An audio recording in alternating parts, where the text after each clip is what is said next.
All right, Wayne Bettis here, the founder of the Off the Tools podcast. I just want to introduce you to our brand new sponsor, directplumbing.supplies.com. It is founded by a former tradesman who has set up his own plumbing and heating merchants. He has an online shop, which is obviously at directplumbing.supplies.com, and he delivers across the UK. So sit back, relax, and enjoy the rest of the show.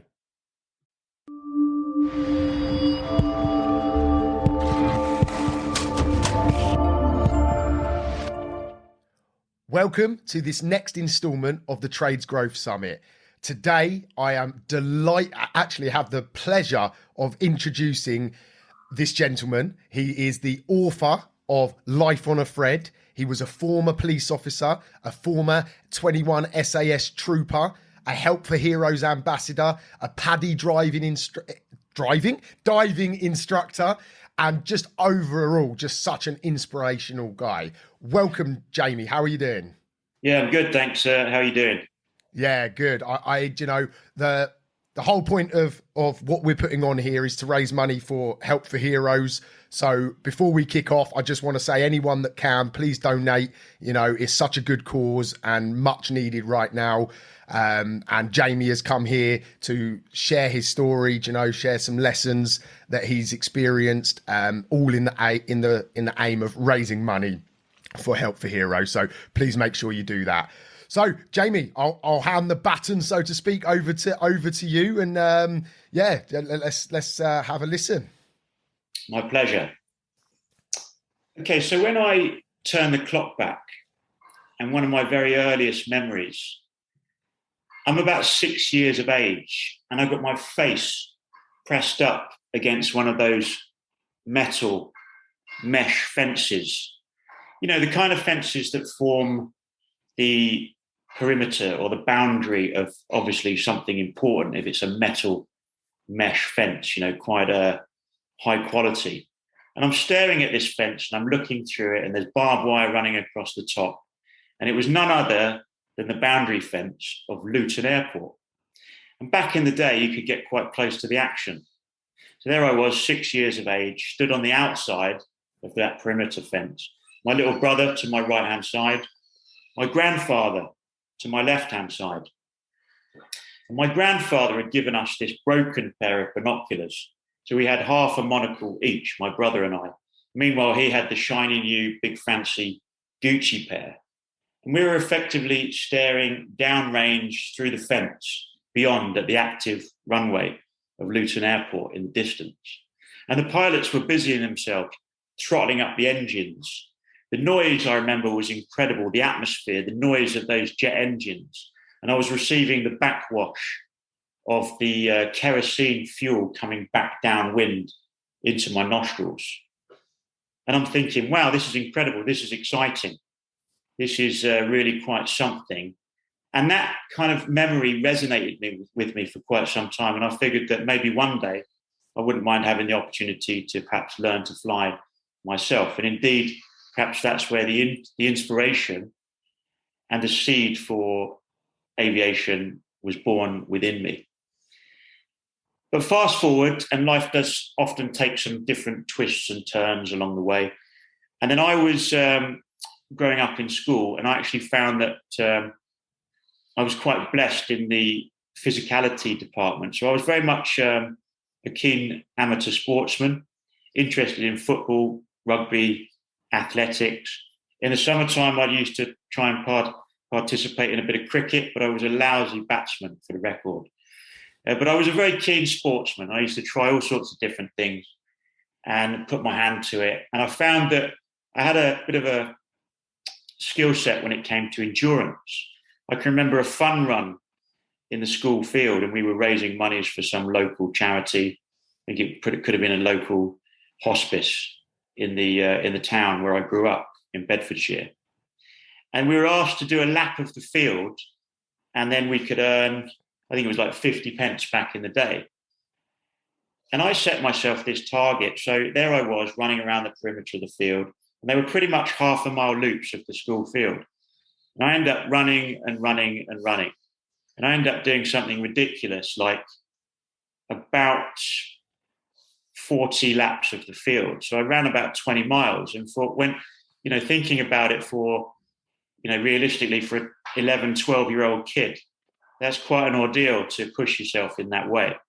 And I realized that I had something, and I think other people looking on, school teachers and so on, realized that I had a bit of a flair for endurance. But that would come later. Moving on in life, I grew up, I traveled around the world for a bit. I went off backpacking at a young age, didn't come home for over a year, probably about 13 months or so. And I'd been through Africa, Australasia, New Zealand, Fiji, Hawaii, North America, parts of Europe, before bouncing back into London with a stride in my step and a wag in my tail. I was very interested in some of the skills that I'd actually picked up along the way. And without sort of harping on about all of that epic trip, and that was kind of university of life for me. But I ended up working in the dive industry, volunteering my services, first of all, to get the experience. And I wound my way up the ladder. And then within about 6 months on the Great Barrier Reef in Australia, having done a lot of voluntary work, I was a PADI dive master, which is akin to a supervisory grade. I was guiding people on the reef at a ratio of 1 to 8. And I was assisting the instructors, and I was learning about the industry. Above all, I was learning about taking responsibility and playing a key part in an industry where there is inherent risk, and thereby making calculated risks as a member of that industry in the role that I was performing. When I got back to the UK, eventually, I decided to embark on something a bit more normal, so to speak. But what is normal? But I ended up going into the police service with Thames Valley Police. And I had a wonderful few years, short and sharp, as I would call it, because I never intended to stay in the police for the full duration, some 30 years. But I did several years of short and sharp service, going well beyond my probationary period as a young PC in the Thames Valley. My job was fast and furious, responding on the nines, the blue lights and sirens. And I would respond to jobs all over the force area eventually. So Buckinghamshire, Oxfordshire, and the county of Berkshire in the south. Thames Valley was the third largest force in the country. Pretty busy, and I was always at the thick of it, days, late, nights. I learned again about working with the public and about having some responsibility and trying to hold my head up in challenging times, and ultimately my body trying to recover through the different shift patterns, changing days, late, and nights. But then I was looking for something bigger picture, so to speak. So I made a concerted decision to apply for a sabbatical, like an official career break. And I was granted that period back in the day by the governors of the force. And then I went off traveling around the world again, lo and behold. But this time I was armed, if you like, with a back pocket ticket of being a qualified scuba instructor, something that I was very passionate about. And I did in my own time on the side, as it were. So I went off armed with this ticket, and I worked briefly in Jamaica, then went off to the Philippines, and I ran a very remote conservation project in the South China Sea on a tiny little island, living like Robinson Crusoe, literally. One of the hardest things was not actually my role as expedition leader, dive guide, and all-round sort of safety supervisor for the safety of the exped. That was actually relatively straightforward if you use your general kind of, experience and your sort of intelligence to control, your role within the job and look after the people. But actually the hardest thing I found was generally looking after the welfare of folk. Living on an island, I learned what it was to endure a level of limited resource, shall we say.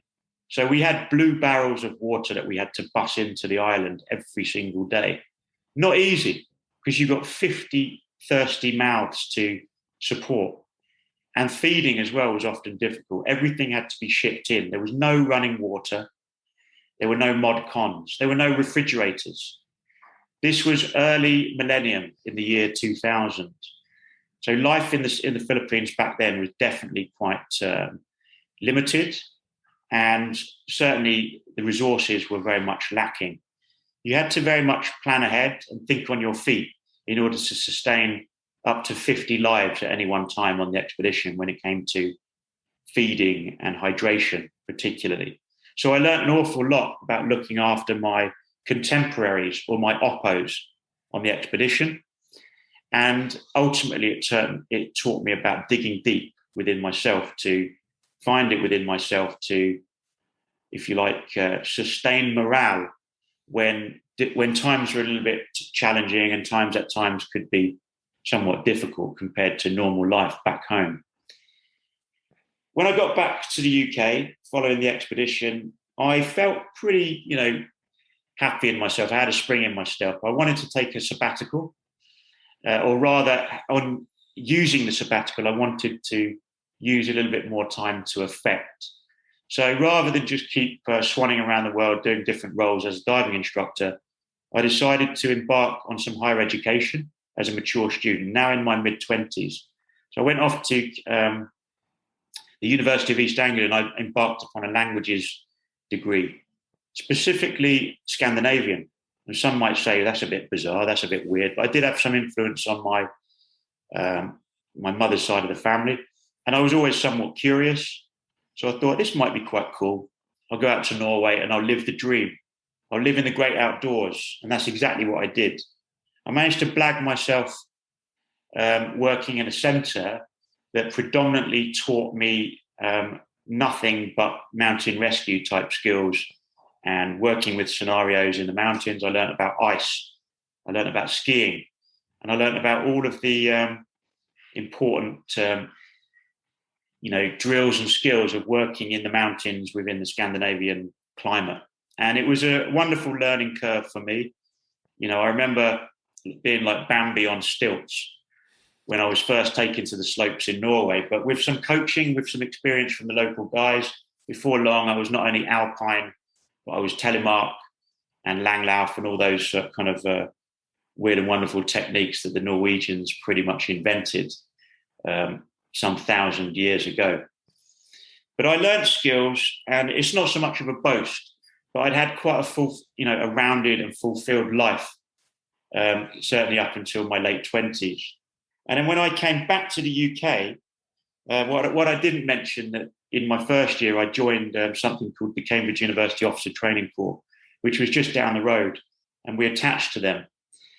And this was a bit of a turning point for me because I realized that life did have that bigger picture in terms of potential employment prospects that I was looking for, potentially the global picture. And I'm talking about the British Army and what that had to offer through the origins for me of Cambridge OTC. So I embarked on my training and then some with the OTC. I had some pretty keen COs, or commanding officers, that recognized that I was a mature student. I'd been around the world. I'd done this and I'd done that, and recently been in Norway doing all these skills with the Norwegians. So what did they do? The CO at the time sent me back to Norway to do courses with the British Army in skiing and ski tour leader, and then instructing. And I became quite well qualified with what I did. Was able to then offer the skills back to my oppos and my fellow soldiers within Cambridge OTC. So I ended up heading back down to places like Austria to lead some of the ski expeds, ski racing, ski touring in the mountains and so on. And then the clock was kind of drawing in for my time at the OTC. And I'd done an awful lot. So I'd done a couple of Cambrian patrols to gain experience in the Welsh mountains with those squidgy, big fat baby's heads and heavy packs on my back. The baby's head's underfoot, so you've got to be careful you don't roll an ankle. You're carrying 50, 60 pounds on your back in all kinds of inclement weathers. And again, what was it all about for me? Well, skills, experience, obviously. But fundamentally, I was learning to dig deep once again. I was learning to draw on those finite resources within the body and really to pull it out of the bag in terms of getting from A to B to C to D and to finish the mission, say, for example, within the Cambrian Patrol, and learn what it was to be a soldier at an elite level. So then beyond that, I get a bit of a confidence. And if you like, I was kind of given a nod and I was able to make an application for something called the P Company, which is the Parachute Regimental Selection for the British Army Parachute Regiment. And at P Company, I've discovered, quite frankly, that I had to dig just that little bit deeper all over again, because it was just an ethically nails course. They really do seemingly push you to the edge of what a human being is capable of. It seems like morning and afternoon each day for some 1 month period during the entire time on that course, with the pre-para, with the main body, and then with the test week at the end. But I actually surprised myself, because although I found it utterly tough, and I really had to kind of find it within myself to keep going, but I came through, I would say, relatively unscathed, black and blue and blistered and, bruised and all the rest of it.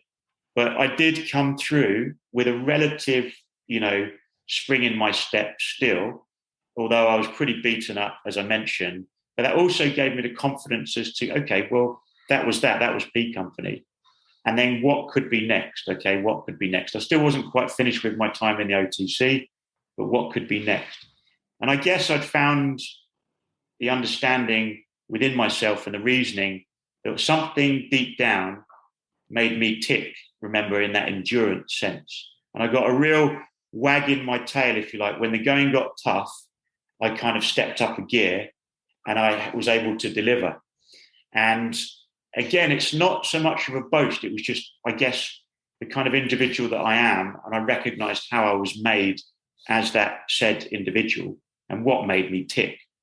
So I remember going back and having various conversations with the senior staff at Cambridge and the new commanding officer. And they said, so what is it you're interested in doing? And I said, well, I'm definitely interested in potentially having a role beyond my studies at university, and enduring, my time with the British Army somehow. I'd like to feel that I could, have a role to play and have an effort that I could step up to.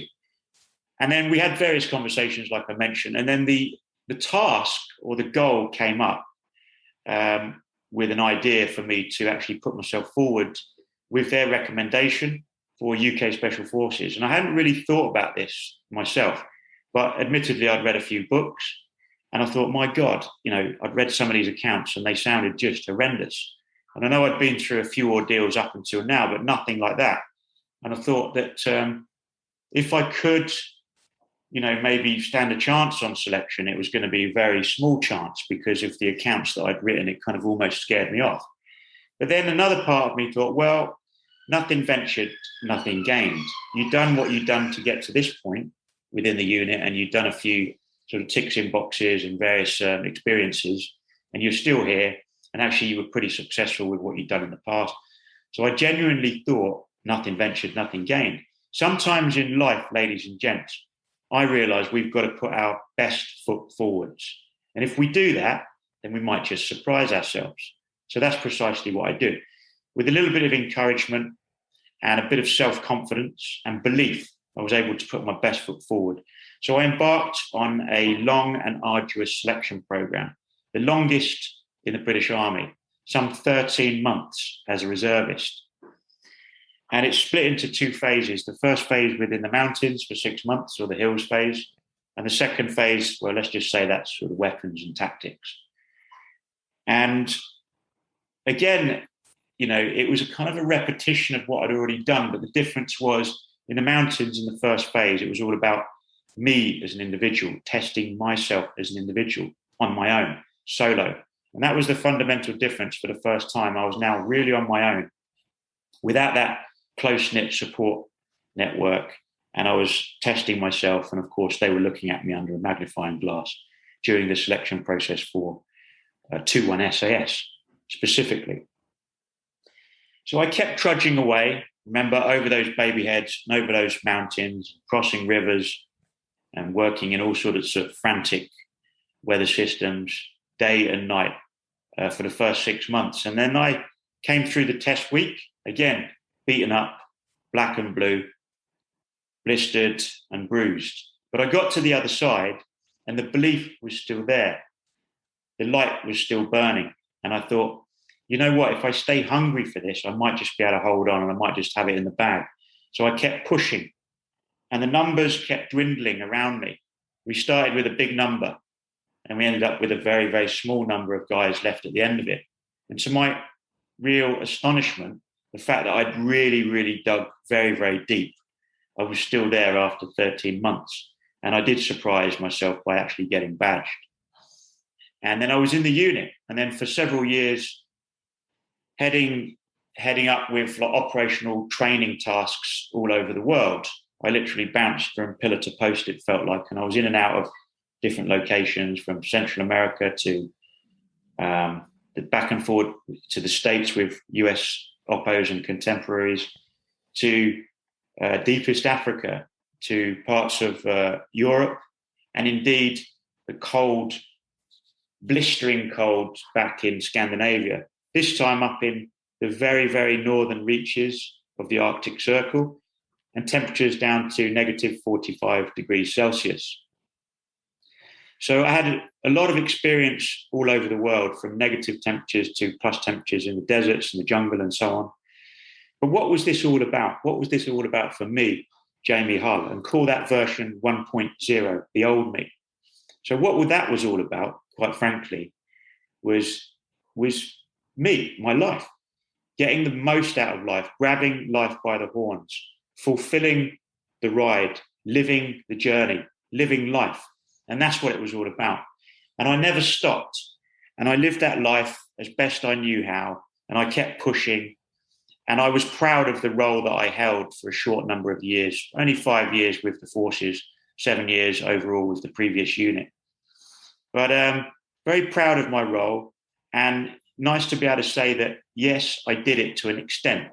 But admittedly, the rug got pulled.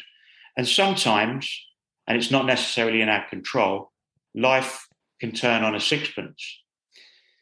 But you know what? It's not about dwelling on it, and it's not about fretting on what's happened in life. It's about dealing with that moment, and it's about moving forward as best you can, and sometimes working with the new toolkit.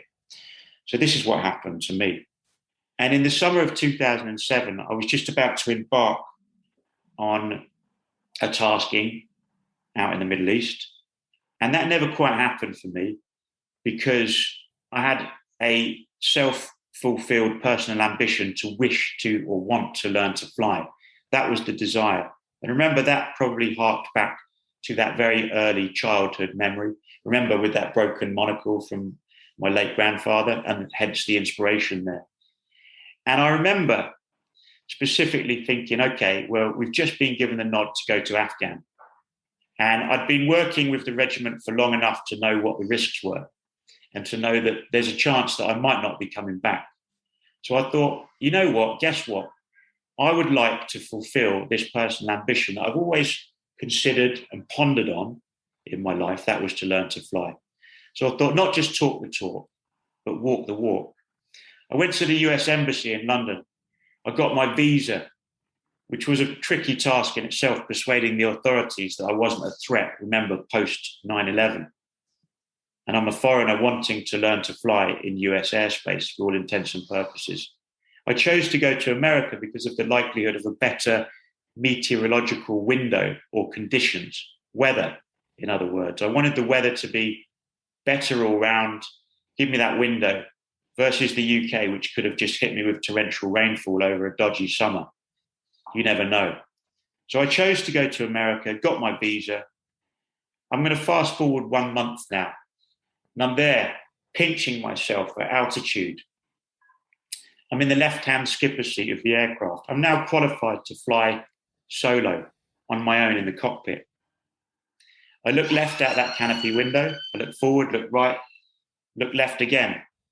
I'm in the downhill straight, and I make my final turns crosswind. Just before I turn crosswind, I'd looked out that left-hand canopy window. I saw a visible thin streak of yellow, orange flame. It was clearly emanating from the front part of the aircraft, the front portion of the fuselage, where the engine is. I quickly recognized it as an obvious engine fire flames coming from the engine. Initial panic started to well up in my mind as I'm thinking about what's going on, trying to process the situation and the moment. Thinking about it, it's all coming on top. I make that left-hand 90-degree banking turn, crosswind. As I turn crosswind, the fire starts raging past the windshield and the left-hand canopy window. Somehow I managed to focus. I managed to make my final turn now into wind, approaching the active runway towards the ground in the distance below. As I'm now turning final turn into wind, that increased back pressure on the front of the engine and the aircraft fuselage, if you will, from the wind, causes the fire to breach the cockpit internally immediately as I turn into wind, aiming from the runway below. I look down, I see flames starting to lap around my feet and ankles. Oh my God, this is for real. This is no drill. This is an emergency. I'm thinking about it. I'm starting to get quite heated. My heart is boom, boom, boom, like a jackhammer in my chest. I'm breathing frantically, hyperventilating, aware of the panic that's building up in my mind. I'm descending, nose heavy as I'm gliding in all the way down towards the active runway in the distance. I'm watching altimeter spin down through 900 feet now, 800 feet, 700 feet, 600 feet. I'm trying to process it. I'm trying to take it all in. I'm trying to stay calm. I'm trying to avert panic in my mind, but I'm consciously aware of the adrenaline spike in my blood causing me to panic as I'm thinking about it all. The situation is racing all around me. The fire is building up in the cockpit. I'm looking down at the feet on the rudder pedals. I can barely see my feet now. My lower limbs are engulfed in flame. I'm still running in, 500 feet indicated now on altimeter in front of me. Oh my God. Suddenly, I get a light bulb moment, and I know instinctively what I've got to do. It was like the decision just came to me out of the blue, despite the panic that was welling up beforehand. And I knew what I had to do. I veered gently on the stick, just a few degrees, just nudging that stick in my knees to the left. Left hand on the control stick, right hand on the throttle. I knocked off the throttle fully in the center column. I'm still descending, losing altitude on altimeter in front. And I can see it, looking out the window, looking left, looking right, judging it by eyeball.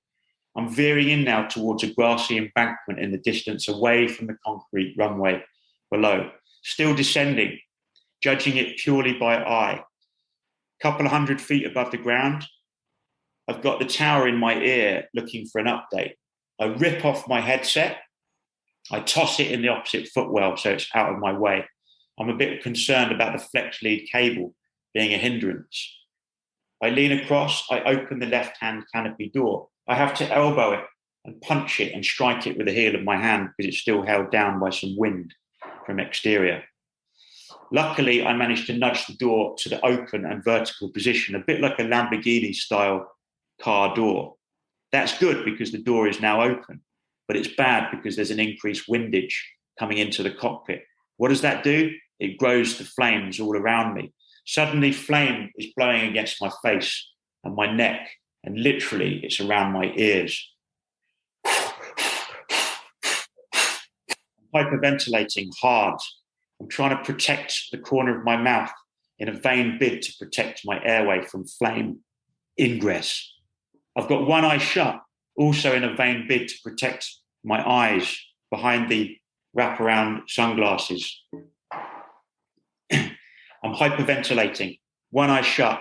I'm gliding in, left hand on the control stick, right hand on the throttle. I managed to look through the canopy windows still, left, right, forwards. I managed to determine the height above ground. And then when the moment was right, 50 feet, 40 feet, 30 feet, judging it purely by eyeball now, flame all around me, lapping my face, my neck. At 20 feet, I was like Jack Rabbit. I managed to clamber up onto the seat, over the door lip to my left, out onto the left wing, and I didn't hesitate. I looked only at the horizon. I did not look down, looked at the horizon, I then jumped out and took a giant leap off the trailing edge of the left wing, snapped my feet and knees together, hands clapped above my head, and I jumped through the back of the left wing, from the back of the left wing, at a height estimated approximately 15 feet when I left that wing, running in at about 30 knots, so probably 32, 33 miles an hour. Bang. I landed like a sack of spuds, feet together in the long grass. Soft ground, but then I thrust forwards, popped my collarbone, smashed my face on the grass below. Bilateral nasal fracture, supraorbital eye socket fractures bilaterally above both eyes. Multiple soft tissue lacerations. I ripped through the right side of the nose, through the crease, that's the alar, through the nose, through the right side of lip. Tore it right open. My left index finger hyperextended and fractured on impact with the ground. I rolled around in the grass momentarily, smothered out the flame on my right shoulder and my right scalp, which was like a Roman candle, burning furiously. I remembered the aircraft. Oh my God. I quickly got into a fetal position, but I couldn't help myself looking through the slats in my fingers. The aircraft run off into the distance. Nose heavy, left wing down. She's probably only 70 feet away from me now. And I physically watched my own aircraft pile into that ground, that soft ground in the distance because of recent torrential rainfall. Ugly, crashing, crumpling noise. And then a subsequent pause, maybe 8-10 seconds. All of a sudden, boom, the almighty explosion, short proximity away from me. Luckily, I was outside the fire radius of that explosion, but not outside of the shockwave. Shockwave came through me and reverberated back again. In the moment, I decided I need to get away. I need to create distance. It was purely instinctively, the heat and the inferno from the burning wreckage. I desperately tried to crawl away 180 degrees in opposition from the wreckage. And I tried to crawl away, leopard crawl through that long grass. In doing so, all I simply did was cause more trauma. The sharp Florida tropical razor grass ripping my face, my scalp, my elbows, my knees. I managed to get about 15 feet until I realized it was futile. I was utterly spent. A man on the edge, a man on a knife edge, life on a thread. I managed to get up onto my knees to survey the wreckage in the distance, probably only 80 to 90 feet away from me, still burning furiously. All of a sudden, I heard the sirens, woo, woo, woo, woo, woo, in the distance. I knew they were coming for me. My God, is this what's become of me? Is this what it's all about? Burned pretty much from head to toe. No hope, no life. End X, game over. This is what's happened. This is what I've become. Grief flooded me like you wouldn't believe. The anguish of grief and sorrow flooded me, followed by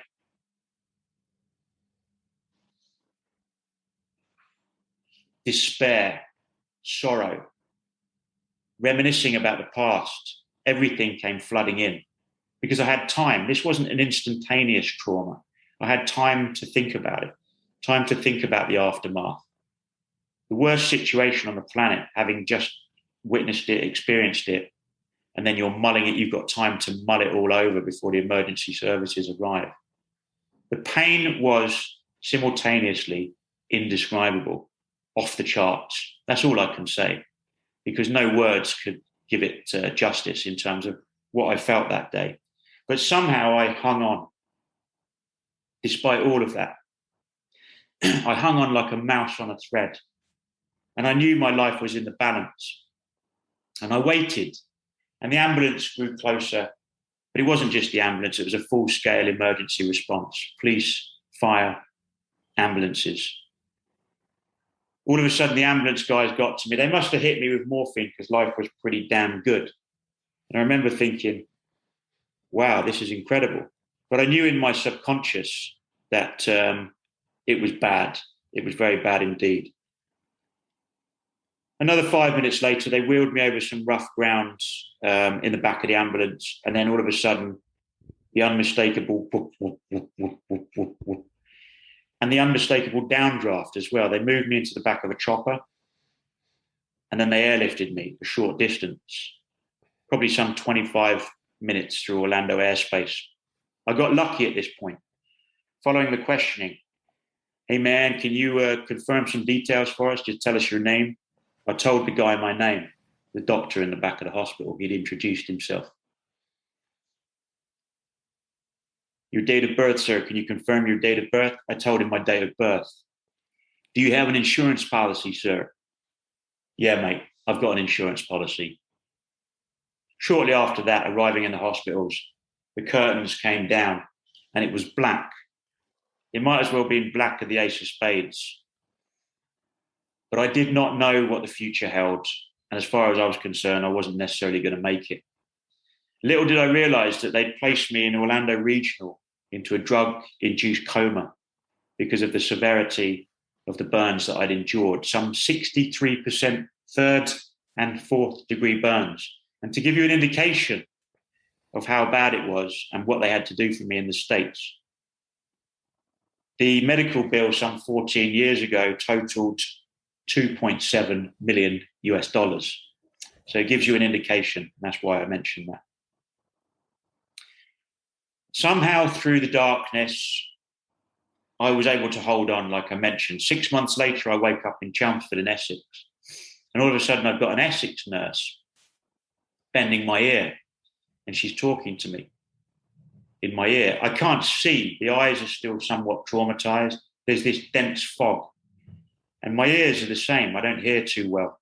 A lot of tinnitus, constant ringing in my ears. And I'm trying to make head nor tail of the environment and what the hell is going on.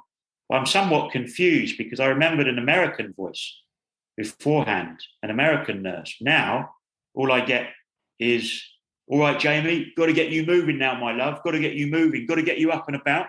Got to get you sat up in bed at the very least today. Let's get these curtains open. Let's get this window open. Get some fresh air in, my love. And I'm like, what the? I can't believe what's going on. I'm trying to process it all, to try and take it all in. Long story short, the nurse tells me within the preceding minutes, perhaps an hour or whatever, what had happened. I'm in Chelmsford in Orlando. Sorry, I beg your pardon. I'm in Chelmsford Hospital in the burns unit, the central burns unit for the UK. And I'm being dealt with around the clock. But I'm now on a step-down unit, having been in the ICU there for some weeks, on the step-down. And I have to learn to rehabilitate now. I've got to learn to feed. I've got to learn to write because my hand is somewhat crippled. Hell, I've got to learn to walk all over again. I've got two strapping male physios that put me in like a baby harness type gizmo. And they're strapping me and supporting me up behind me. And they're basically teaching me to walk all over again. Imagine the indignity, let alone when you've been the guy that I was, just it felt like moments before. And now I've got to do all these things over again, which we take for granted as everyday human beings. The feeding, the writing, the walking, if you will. We take all that kind of stuff for granted. Because I'd been laid up for 6 months, I had to do that all over again. It was hard to pick up where I left off, if you like, to find the new version of me. Version 2.0, I'm going to call that. Because it took me a long time. And truth be told, my mental health was in the gutter.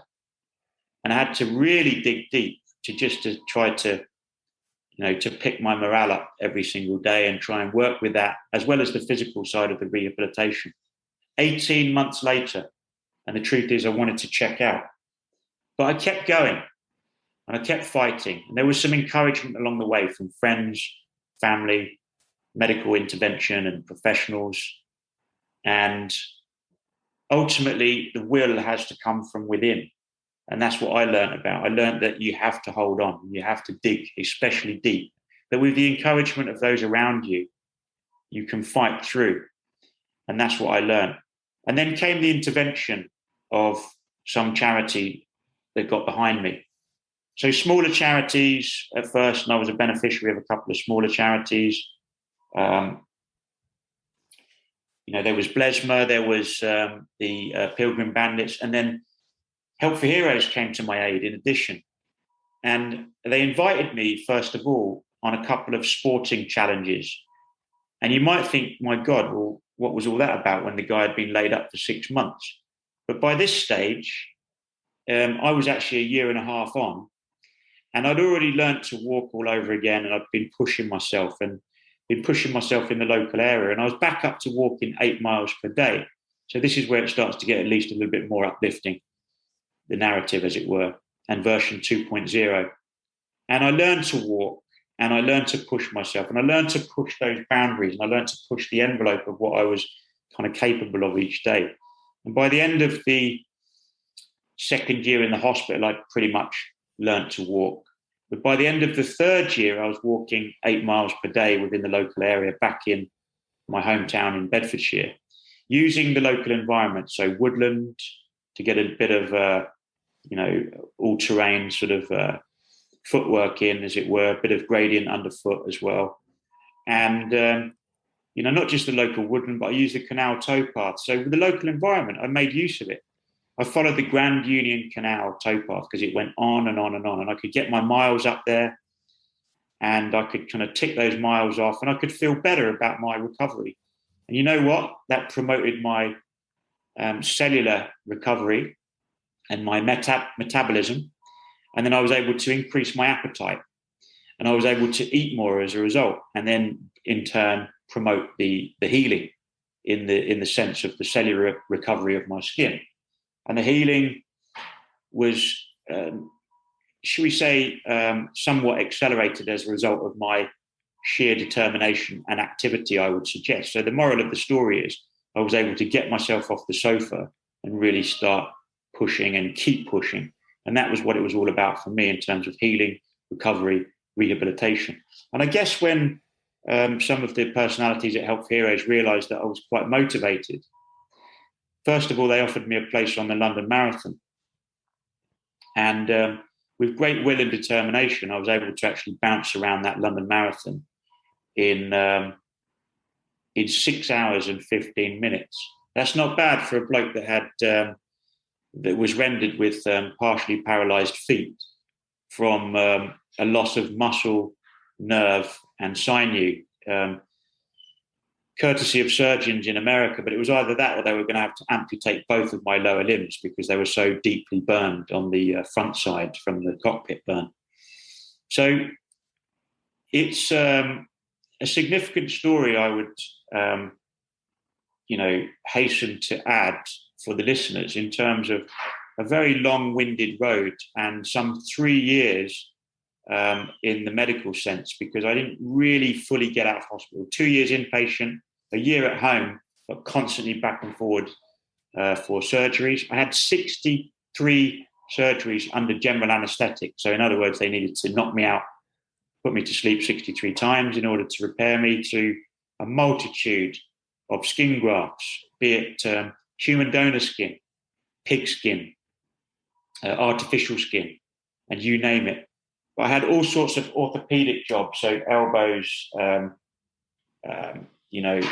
bits and pieces to repair some of the damage, lots of soft tissue and cartilaginous type operations to repair the handsome boat race that you see in front of you. You can see I had a lot of damage to ears.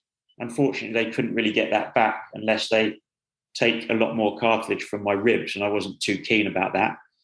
But it's a very challenging and comprehensive and also complex journey for a burns patient. But my story is relatively simple. And one thing I learned is that obviously with the encouragement and the good nature of the charity behind me, as well as family and friends and Help for Heroes, I was able to ultimately fight through and make a semblance of normal life all over again, and relatively active health, I would like to add. And that's my testimony, that with great will and indeed determination, we can surprise ourselves, and no matter how dark life may seemingly stoop, that we can pull it out the bag and we can, all of us, overcome the greatest challenges.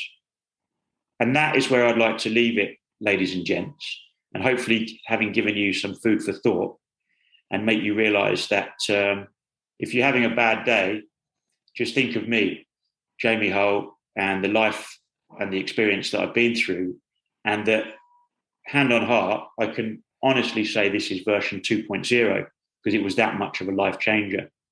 But listen, I enjoy life as version 2.0 and I crack on, and lots of good things in the pipeline. So, watch this space. Also, lots of challenges behind me now. And I was able to retrain as a pilot and go on to achieve lots of wonderful, almost miraculous kind of endeavors and achievements. Recently climbing the ladder to become a PADI course director in the dive world, having recertified as a balloon and airship pilot, believe it or not, thanks to a scholarship a few years back. And I went on also to qualify as a mountain guide, mountain leader. And I was able to thereby lead a lot of expeds for young persons around the world and continue to share my story, hopefully to inspire and give hope to others along the way. And I think hopefully that's what it's all about. So thank you very much for listening. And I would urge you, all of you, to, if you can, even in some very small way, get behind this charity, because the need for veteran support doesn't go away. And many veterans have far more pressing needs that are ongoing in comparison with myself. I was lucky that I made quite a strong recovery, but many veterans aren't quite so fortunate. And also many veterans I know do suffer intently in the post-traumatic stress department, and hence the need for us as a charity to continue to support such veterans, servicemen and women, and indeed their families along the way. So I would urge you to still support that cause and get behind Help for Heroes. And thank you very much for listening. All the best. Wow. Thank you so much, Jamie. How inspirational, emotional that, Jesus, I'm not often lost for words. But I could have sat there and you could have just carried on talking, that could have really, it mind blowing what you've been through. And more importantly, how you've overcome that. That's the key, isn't it? Because you could have gave up. There was probably many opportunities along that way where you probably felt like it as well, which I think you touched on. And I've had the pleasure of reading Jamie's book. I listened to it on audio and read along with it at the same time, because Jamie spoke the words in the audio book, which just make it so much more powerful. So it's all available on Amazon. There's going to be links to this, but if you want, today has just been a short sort of version of Jamie's life. This book takes you through it. It's like you're holding his hand as he's living it. Honestly, guys, you need to go out and get this book, and it will change your viewpoint and change your determination, and just shows what one single man can go through, but still yet, despite all of that, in spite of all of that, thrive, and obviously that leads me on. Have you got time for one or two quick questions? Yeah, no problem at all. Happy to answer some questions. Yeah. So, I touched on you're now thriving. Yeah. You've sort of overcome this adversities. What's next for you? What's next on your journey? Well, there'll be obviously the journey as a speaker continues. I address a lot of different audiences, from younger sort of schools audiences to even some of the biggest corporates out there.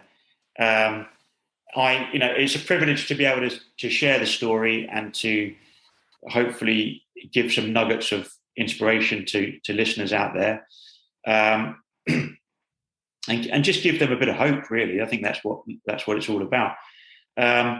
But also, my active kind of role in life continues. I'm still involved in the expedition world, and specifically diving. It's a big passion of mine, and it still continues. And I work with wounded and injured, and in some cases sick servicemen, to try to help help them on their own recovery pathways and journeys. And I use the medium, if you like, or the platform of scuba diving to nurture that process and to help them, because from my own testimony, it was one of the things that certainly helped me.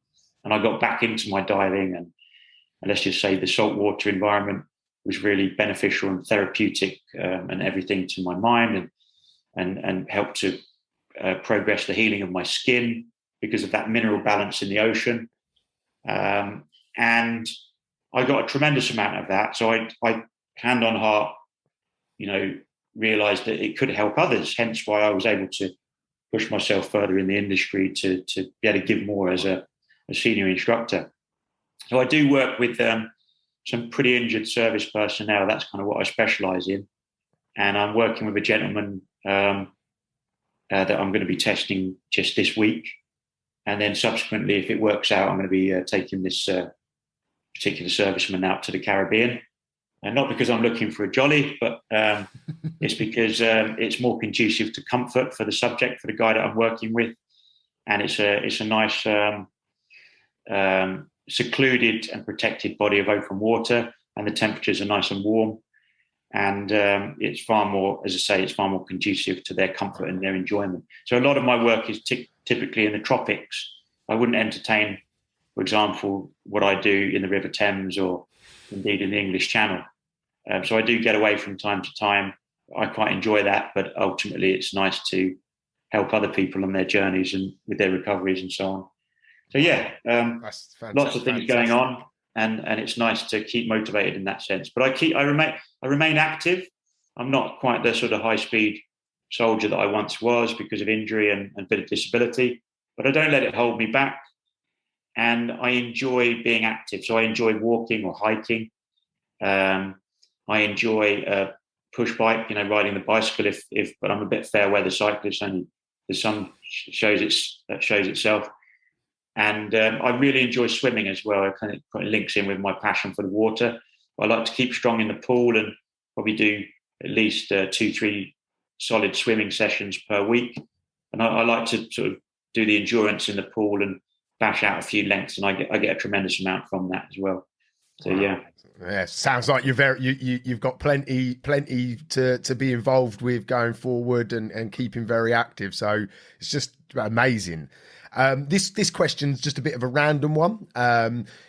Looking back on the military side of your life, what was the biggest challenge? You mentioned a few things. Obviously, in the book you go into a lot more detail, but yeah, what was the hardest part of that journey, would you say? So looking back on military, it probably goes without saying that, there was periods where I really suffered intensely, when, there's aspects of selection that kind of resonate in my conscious memory. And you never really forget about some of the hoops that you had to go through, some of those hurdles, indeed, to sort of get badged, as it were, into UK SF. But it was a tremendous journey, and it taught me a lot about myself. It taught me very much to dig deep. In my case, you might argue that it was what it really only set me up for what came next. But looking back, I think that experience and the knowledge and some of that really that sort of mental resilience as a result of service in general, not just the SF, but in general, I recommend it to any young person. I'm not a sales agent for the British Army, certainly not, or indeed any of the tri-services, Army, Navy, Air Force, or whatever. But I do recommend it in terms of it's a tremendous, wide open, colourful life experience, and certainly, the best days of my life. It goes without saying. Looking back, the opportunities that I had, the training, the professionalism, and I'd like to add my time with Blue Light Services with the police force to that as well, because I had some tremendous training in that job, and they do largely do a very good job in terms of helping and supporting the British public. But of course, the armed forces are there for slightly different reasons. But all of my experience looking back, I mentioned it time and again, but it taught me a lot about resilience, like mental resilience, that ability to sort of dig deep. And a lot of that sort of stays with me. And I still kind of continue with that mantra to keep pushing and to keep driving my own life and my own narrative, or the version 2.0 of me, forwards. And, so a lot of, there were times of hardship that you alluded to, or you touched on with a question. But that's what it's all about. It's the challenges that make the memories almost. I mean, even nowadays, anyone will probably testify and tell you, people that aren't necessarily in that line of work, but they might tell you that, okay, they signed up for a 5-kilometer fun run, in aid of the local community or a charity, or for breast cancer awareness, or whatever it might be. But by doing, by pushing themselves just that little bit, and ultimately, typically, having a change of scene on a Sunday morning, rather than just being sat around the house, and they're participating in an event, and they're digging deep, and they're having a challenge, they're providing a challenge, and they're creating a memory for themselves in the process. And there's a big part of how some of these challenges and events can really work for individuals, and we can do a lot of good things together, and that's what it's all about. Definitely. So to wrap this discussion speech up, is there any closing words of advice you'd like to just sort of close the interview with? In my case, it's pretty simple. I don't profess to be, the font of all knowledge when it comes to being a motivational speaker per se, but I've learned that through my own journey, and the evident great challenge that I went through myself, and extremely difficult sort of steps along the way, because at times for me it was a bit of a snakes and ladders game, 2 steps forward, 3 steps back, what with so many surgeries that I had to endure, etc., etc. But ultimately my message is pretty simple, that if we, all of us, just believe in ourselves, believe in the end goal and what it is that we're trying to achieve, whether it's in work, life, social,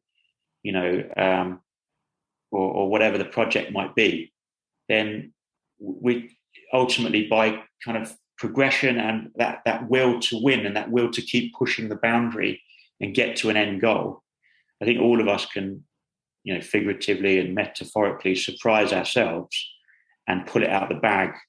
And I think I probably, hopefully, evidenced that in my talk with some of the episodes and examples of my early years and what I was able to achieve, but ultimately, and more so, with the version 2.0, because if I can bounce back from that, I think there's hope for a lot of people out there in terms of what they're trying to achieve in their own lives. And that would be my bottom line: is believe in yourselves and never stop pushing. It's a short life, maintain life by the horns and never stop pushing for what it is that you're trying to achieve and where you want to get to. Wow. Yeah, I would agree wholeheartedly there.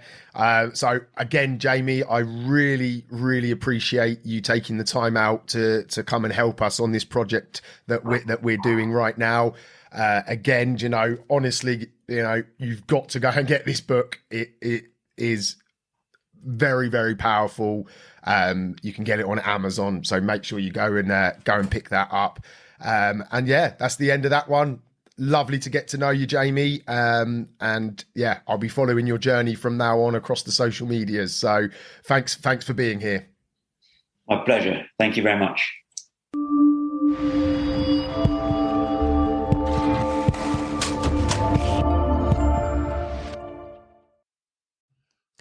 I really hope you enjoyed the show. I just wanted to pull it out there for anyone listening that I offer business coaching, but also life coaching.